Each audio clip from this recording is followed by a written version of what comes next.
मुश्किल भाषा में अच्छा लिखना एक आसान काम है, मगर आसान भाषा में अच्छा लिखना बहुत मुश्किल है। प्रेम ऐसे नहीं होता कि आपने किया और हो गया, पड़ाव होते हैं प्रेम के, धीरे धीरे परवान चढ़ता है प्रेम। फराह खान मैम ने इस गाने में 7 स्टेजेस जब चेंज होती हुई दिखाई हैं, तो picturisation and costume is complementing it. Radio Nasha. Hi, Pari हूँ मैं on radio Nasha and I am with one of the most loved storytellers and creators right now, Lakshya. Lakshya, welcome to radio नशा।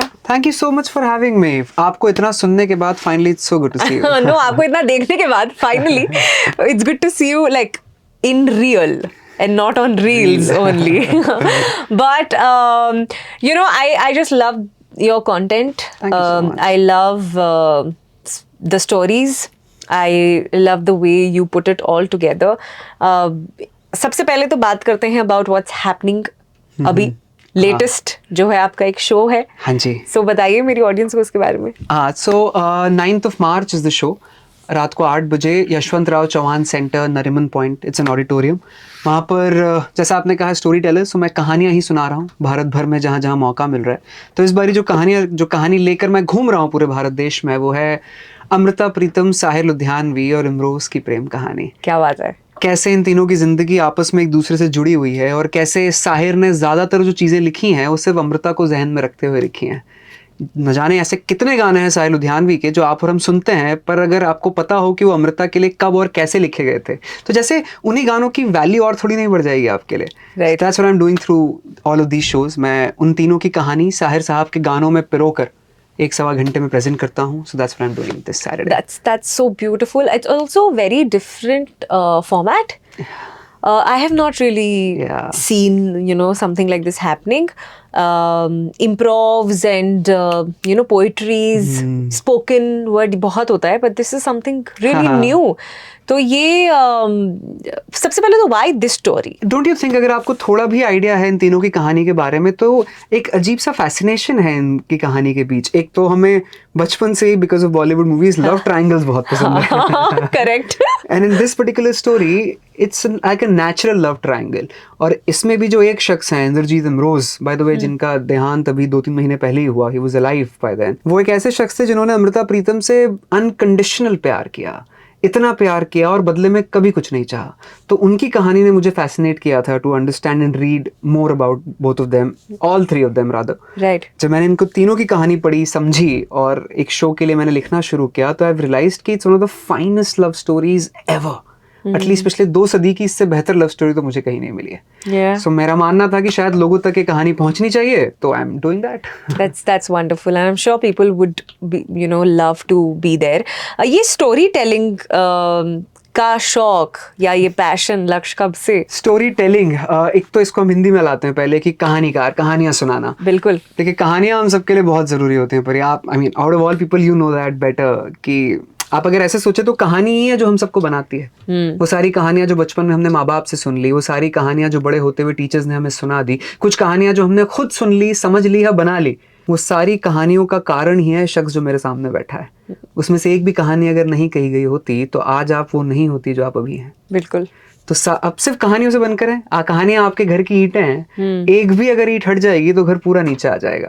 तो कहानियां इतनी जरूरी होती हैं, कहानियां हमें सिखाती हैं, कहानियां हमें गलतियां करने से बचाती हैं। क्या बात है। लेकिन किसी ने बड़ा खूब कहा है कि गलतियां करने से हमें डरना भी नहीं चाहिए, क्योंकि गलतियां सिर्फ वही करते हैं जो कुछ करते हैं। क्या बात है, सही बात है, बिल्कुल। नहीं, पर मैं ये जानना चाहती हूँ कि यू नो, मतलब आप इंदौर से हो? हाँ जी। तो क्या पढ़ाई लिखाई की एंड कैसे फिर कंटेंट क्रिएटर कैसे बन गए आप? I was an investment banker after my MBA was finished. I was in Gurgaon. मैंने करीब 5-6 साल वो इतनी इंटरेस्टिंग नॉन मोनोटोनस लाइफ जी है। और 6 साल के बाद मेरी जिंदगी में इतना फन हो गया था कि मुझे लगा नहीं, अब मुझे रुक जाना चाहिए। No, honestly speaking, after 6 years I realized that this is not something which I want to do for the rest of my life. So, and ये कहानी मैं कई बार लोगों को सुनाता हूँ कि मेरी जिंदगी में तमाशा आई थी। मैंने लिटरली तमाशा देखी थी और मुझे रियलाइज हुआ कि I am at the wrong place and I can change. मेरी रेस मैं बदल सकता हूँ। बस उसी दिन से मैं नई रेस के लिए ढूंढना शुरू कर दिया कि मुझे एग्जैक्टली जाना कहाँ है। देखिए, हमें बहुत मुश्किल से पता चलता है कि हमें क्या करना है, पर क्या नहीं करना है वो हर कदम पे कोई ना कोई बता देता है। बिल्कुल। तो मुझे 5 साल और 9 और प्रोफेशंस लगे समझने में कि मुझे क्या करना है, पर देर आए दुरुस्त आए। क्या चैलेंजेस फेस किए आपने? बहुत सारे। सो एज यू सेड कि वो कंफर्ट जोन बन चुका होता है, हर महीने सैलरी आती है, सैलरी के बिना क्या कैसे करेंगे। पर इसके लिए मुझे एक बहुत खूबसूरत एक दोस्त ने एग्जाम्पल दिया था कि स्विमिंग पूल, हम सब स्विमिंग पूल में कूदे हैं कभी ना कभी। जब आप स्विमिंग पूल के एज पे कॉर्नर पे खड़े होते हो तो एक वो हिचकिचाहट होती है ना कि कूदूं या अभी 1 सेकेंड, वो जो हिचकिचाहट है ये एग्जैक्टली वही हिचकिचाहट है। आप जानते हैं कि कूदने के बाद थोड़ा पानी ठंडा लगेगा, पर 10-20 सेकंड बाद सब बहुत अच्छा लगने लगेगा। उस 15-20 सेकंड के अनकंफर्ट के चलते हमें वो हिचकिचाहट होती है। कोई भी नया चेंज बस वैसा ही है। हम सब जानते हैं कि थोड़े समय बाद सब ठीक हो जाएगा, पर वो हिचकिचाहट वहाँ आ जाती है। एक बारी कूद जाओ, सब ठीक हो ही जाएगा। बिल्कुल। और आपने जो छलांग लगाई है उसके बाद how many years has it been? कितना वक्त हुआ है आपको ये करते हुए? कहानियां मैं पिछले 3-4 साल से सुना रहा हूँ जी। ज्यादातर स्टेज पे सुनाया करता था, स्टैंड अप कॉमेडी के फॉर्म में सुनाया करता था, और धीरे धीरे फिल्टर होते होते ये यहाँ तक पहुंचा हूँ मैं कि मैं ऐसी कहानियां सुना रहा हूँ म्यूजिक के थ्रू और म्यूजिक के साथ साथ, जो शायद लोगों के दिल को ज्यादा बेहतर तरीके से छू पा रहा है। कॉमेडी हंसते हुए लोगों को मजा आता है, पर जब कोई ऐसी चीज जो दिल को छू जाती है, कहीं आंख में एक हल्का सा आंसू कोने में बन जाता है ना, वो कहानियां आपको ज्यादा देर तक याद रह पाती हैं, मेरा मानना है। सो आई एम अज्यूमिंग कि म्यूजिक में आपका इंटरेस्ट काफी रहा होगा हमेशा से, है ना? बिकॉज तभी आप वो कहानियां कह पा रहे हो। बिल्कुल। What kind of music did you grow up listening to? I mean, this is the perfect place where I'm sitting right now because वही 60s से 90s के बीच का जो म्यूजिक रहा, रेट्रो जिसे हम आज कहते हैं, वो जो म्यूजिक रहा, हम सबकी जिंदगी पे एक बहुत बड़ी छाप छोड़ी है उस म्यूजिक ने, राइट? बिल्कुल। आज भी आप वो गाने सुनो तो it's making much more sense rather than with the songs which are coming these days. कोई याद भी नहीं रह रहे, सॉरी बट पर उन पुराने गानों की खूबसूरत बात यह है कि आप किसी के भी सामने उसकी एक लाइन गा दो, दूसरा इंसान वो दूसरी लाइन खत्म कर ही देता है। बिल्कुल। हम सबके जहन में बस चुके हैं। जैसे अगर मैं कहूँ कि अभी ना जाओ छोड़कर कि दिल अभी भरा नहीं। See, it's like I know. these songs are part of us now. Yes. और अब yes. मुश्किल है ऐसे गाने वापस से लिख पाना। तो मैं गानों को चुना ही मैंने इसलिए क्योंकि इनमें एक नॉस्टैल्जिक वैल्यू है। जैसी उसकी 2 लाइनें आप सुनते हैं, आपको अपना बचपन याद आ जाता है। Yeah. And there's no bigger high than nostalgia. You know, ये जो गाने हैं, like आज भी जब बहुत कम मौका मिलता है आजकल अंताक्षरी खेलने का, किसी के साथ भी बैठकर, वो होते थे दिन जब हम बैठकर अंताक्षरी खेलते थे, लेकिन आज भी अगर म से गाने को आता है तो मैं सबसे पहले मैया यशोदा ही गाती हूँ बिकॉज आई ग्रू अप उस एरा में, राइट?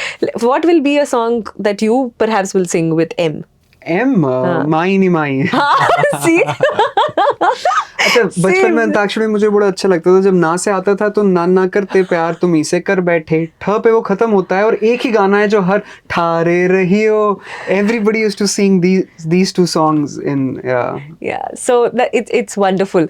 But अभी मुंबई आए हुए आपको सिर्फ 3 महीने हुए, 3-4 महीने, कैसा लग रहा है ये शहर? I'll be very honest, जब इनिशियली आया था तो पहले 15 दिन लगा था कि खो ना जाऊं मैं यहाँ पे इतने लोग हैं और सब इतनी स्पीड में भाग रहे हैं। हमें आदत है खुले आसमान में छतों की, हमें आदत है गार्डन्स की, खुला खुला घर होना चाहिए, और यहाँ पर जितना बड़ा मेरा वहाँ बाथरूम है उससे छोटा कमरा है हमारा तो थोड़ा समय लगा, but this city has the beauty that it grows on you. After 15-20 days और आफ्टर अ मंथ इस शहर से बेहतर आपको और कोई शहर लगता ही नहीं है। बिल्कुल। तो मैं घूमता हूँ पूरे भारत देश में, दुनिया भर में शोज के लिए, पर जैसे ही समय मिलता है भागकर वापस मुंबई आ जाता हूँ। तो प्यार तो हो गया है मुझे मुंबई से। How much are you enjoying what you are doing right now Lakshya? मतलब आप यू नो, क्या कभी आपको ऐसा लगता है कि टास्क लगता है रील बनाना कभी? नहीं, मतलब रील बनाना तो I would not call it my work also at the same time. या no, but that's a part of part of what you do, कहानियां सुनाना। कहानियां सुनाना। सो उन रील्स में भी गानों के पीछे की कहानियां हैं, जो मैं स्टेज पे सुना रहा हूँ वो भी कहानियां हैं। मैं लिखता हूँ, मेरी किताबें आई हुई हैं, मैं नॉवेलिस्ट, तो उसमें भी मैं कहानियां लिख रहा हूँ, और भी राइटिंग के लॉट ऑफ अदर थिंग्स। तो ओवरऑल मैं कहानियों से ही घिरा हुआ हूँ। मेरा काम कहानियां है। तो जहाँ भी कोई एक अच्छी कहानी मिल जाती है और कुछ सुनने वाली 2-4 आंखें मिल जाती हैं तो मैं बिठाकर सुनाना शुरू कर देता हूँ और यही वो काम है which motivates you, which force you to get out of the bed every morning, right? सुबह उठने के बाद जब वो अगर लालसा है आपके अंदर कि यार चलो आज तो बहुत ही मजा आने वाला है, then the day is ideal, right? तो टचवुड पिछले 4-6 महीने से तो हर दिन वो हो रहा है। Yes. So I'm enjoying it. मैंने मैं जैसा आपको बता रही थी before we started rolling as well कि आई थिंक सतरंगी रे आपका वो पहला वीडियो था या पहली कहानी थी जो मैंने देखी थी, एंड उसके बाद I obviously went back and saw a lot of other stuff. पर क्या हुआ था उसके बाद? I think for you said it was अगर तुम साथ हो. सो इन दोनों के बाद क्या हुआ था? Because I am sure there was suddenly more eyes और आंखें थी, है ना? सो बचपन से मुझे गानों का तो बहुत शौक था ही, और गानों के पीछे बहुत सारी कहानियां छुपी होती हैं जो अगर आपको पता हो तो वही गाना सुनने का आपका नजरिया पूरी तरीके से बदल जाता है. तो यही शुरुआत की थी मैंने शिव कुमार बटालवी का साहब का एक गाना है, एक कुड़ी जिदा नाम मोहब्बत है गुम है, इसके पीछे की कहानी से decent amount of eyeballs I got. उसके बाद अगर तुम साथ हो आया, वो बहुत लोगों ने पसंद किया, एंड फिर सतरंगी रे मैंने डाला. तो ये तीनों ही गाने मेरे लिए बहुत खास थे, और इन तीनों की कहानियां इतनी खूबसूरत हैं. आपने सतरंगी रे की बात की है, गुलजार साहब ओहो जादूगर इंसान है. एक्चुअली जादूगर है वो. मतलब वो कहाँ से, मुझे याद है लाइक सतरंगी रे में एक दो जो शब्द थे जो मैंने पहली बार सुना था, उन्स कहाँ से, किसने यूज किया है इससे पहले ये शब्द किसने? उन्स, it's such beautiful words I think. तो आप सतरंगी रे की कहानी एक बार मेरी ऑडियंस के लिए जिन्होंने शायद वो नहीं देखा है या नहीं सुनी है वो कहानी, आप बताना चाहूँगा? मैं सतरंगी रे में पहुंचने से पहले आपको थोड़ी सी एक दो चीजें गुलजार साहब की जरूर बताना चाहूंगा. वहां तक आई हैं तो गुलजार साहब के बारे में जावेद अख्तर साहब ने एक बारी बात कही थी कि मुश्किल भाषा में अच्छा लिखना एक आसान काम है. ध्यान से सुनिएगा, मुश्किल भाषा में अच्छा लिखना एक आसान काम है, मगर आसान भाषा में अच्छा लिखना बहुत मुश्किल है. और इस बात के महारथी हैं गुलजार साहब. कैसे वो आसान भाषा में एक एक लाइन में सब कुछ कह देते हैं. जैसे एक एक लाइन की उनकी ऐसी चीज़ें होती हैं जिसमें पूरी किताबें लिखी जा सकती हैं. लिखते हैं कि पिछली दफ़ा जब तुम मेरे घर आई थी तो तुमने मेरी माचिस की डिबिया पर एक पौधे का चित्र बनाया था, आकर देखो उस पर फूल खिला है.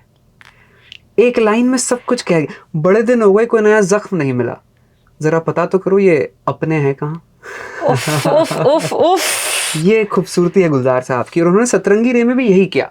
असल में सूफीज्म का कॉन्सेप्ट है कि प्रेम ऐसे नहीं होता कि आपने किया और हो गया.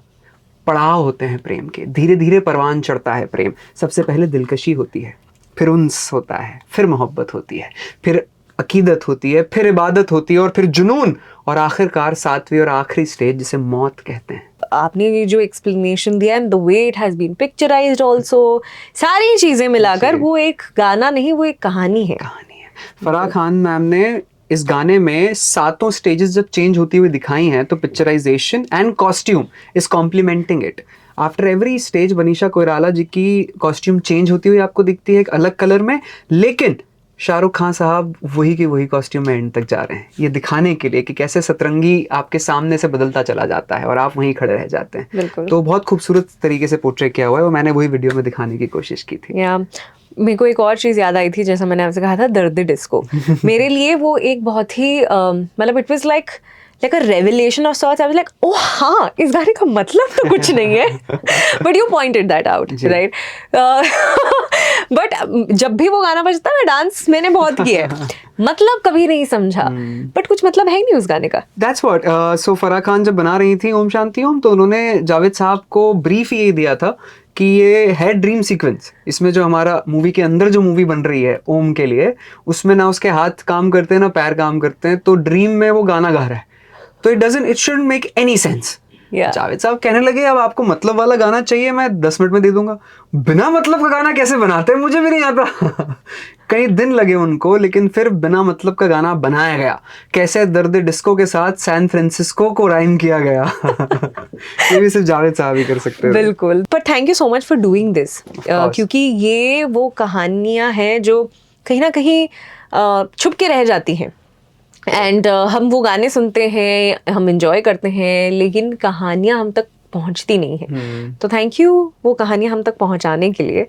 And it's a lot of fun. it's just beautiful, so keep doing. Thank you so much. गुलजार साहब की बात इतनी निकली है और गानों की कहानी आपको पसंद है, तो एक जिसमें मैं वीडियो बना चुका हूँ, पर मैं चाहूंगा कि आपके ऑडियंस से सुने, बिकॉज वो गाना हम सबको बहुत पसंद है, छैया छैया. यस. छैया छैया के पीछे जो कहानी है आप सुनेंगे, अभी हम सुल्तान में बुलिया की बात कर ही रहे थे, वहीं से मुझे क्लिक हुआ।